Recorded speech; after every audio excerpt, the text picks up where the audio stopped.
1910 ஆண்டு திருநெல்வேலி மற்றும் மதுரை மாவட்டங்களின் சில பகுதிகளை இணைத்து ராமநாதபுரம் மாவட்டம் உருவாக்கப்பட்டது.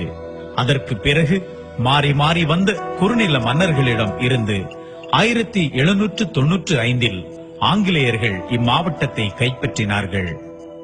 ஆங்கிலேயரின் ஆட்சி காலத்தில் ராம்நாடு என்று அழைக்கப்பட்ட இம்மாவட்டம் சுதந்திரத்துக்கு பின்னர் தமிழில் ராமநாதபுரம் என்று மாற்றப்பட்டது.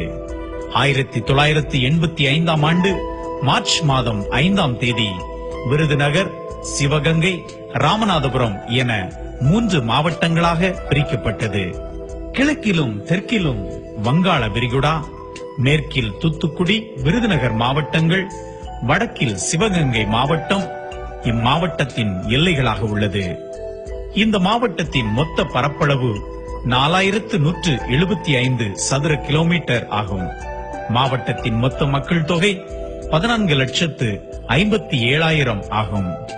இம்மாவட்டத்தில் 2 கோட்டங்கள், 7 வட்டங்கள், 4 நகராட்சிகள், 7 பேரூராட்சிகள், 11 ஊராட்சி ஒன்றியங்கள், 433 கிராம பஞ்சாயத்துக்கள், 1 நாடாளுமன்ற தொகுதி மற்றும் 5 சட்டமன்ற தொகுதிகள் உள்ளன.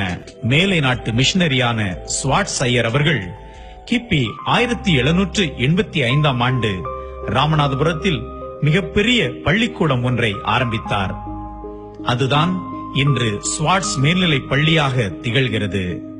இப்பள்ளிக்கூடத்தில்தான் பாரதத்தின் தலைசிறந்த அணு விஞ்ஞானியும் முன்னாள் குடியரசுத் தலைவருமான திரு அப்துல் கலாம் அவர்கள் கல்வி பயின்றார்கள் என்பது குறிப்பிடத்தக்கது. 1875 ஆண்டு புனித அந்திரேயா பெண்கள் மேல்நிலை பள்ளியானது மிஷனரிகள் ஸ்வாட்ஸ், பில்லிங், போசன்குயிட் அம்மையார் ஆகியோரால் துவங்கப்பட்டது. அந்த காலத்தில் பெண் கல்வி மறுக்கப்பட்ட அந்த கொடுமையை கண்டு மனம் வெதும்பிய இங்கிலாந்து மிஷனரியான போசன்குயிட் அம்மையார் வீடு வீடாக சென்று பெண்களை இப்பள்ளியில் சேர்த்து கல்வி கற்பிக்க அரும்பாடுபட்டார்கள். இம்மாவட்டத்தில் 4 பொறியியல் கல்லூரிகளும் 8 அறிவியல் மற்றும் கலை கல்லூரிகளும் 1258 பள்ளிக்கூடங்களும் உள்ளன. போதிய கல்வி வளர்ச்சி ராமநாதபுரம் மாவட்டத்தில் இல்லை என்ற சூழ்நிலையில் எழுத்தறிவு 50% ஆகும். சுற்றி பார்க்க ஏராளமான சுற்றுலா தலங்கள் இங்கு உள்ளன. அதில் ராமேஸ்வரம் குறிப்பிடத்தக்கதாகும். இந்தியாவில் பிறந்த ஒவ்வொரு இந்துவும் காசிக்கும் அல்லது ராமேஸ்வரத்துக்கும் புனித யாத்திரை செல்வதை புண்ணியமாக கருதுகின்றனர். வட மாநிலங்களிலிருந்தும் புண்ணியம் தேடி ராமேஸ்வரத்தை நோக்கி படையெடுக்கும் பக்தர்களின் எண்ணிக்கை ஏராளம் ஏராளம். ராமநாதபுரம் சேதுபதி அரண்மனை முக்கியமானதாகும்.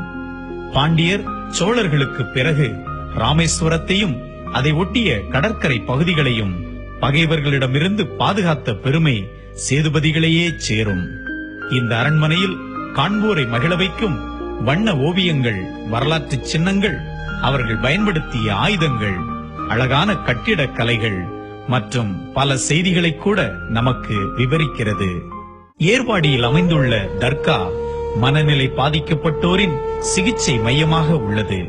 2001 ஆண்டு ஆகஸ்ட் மாதம் 1ஆம் தேதி இங்கு ஏற்பட்ட தீ விபத்தில் கத்தவோ தப்பித்து ஓடவோ கூட முடியாத மனநிலை பாதிக்கப்பட்ட 28 உயிர்கள் எரிந்து கரிக்கட்டையான சோகத்தின் சுவடுகளை வரலாற்றின் பதிவுகளிலிருந்து அழிக்கத்தான் முடியுமா?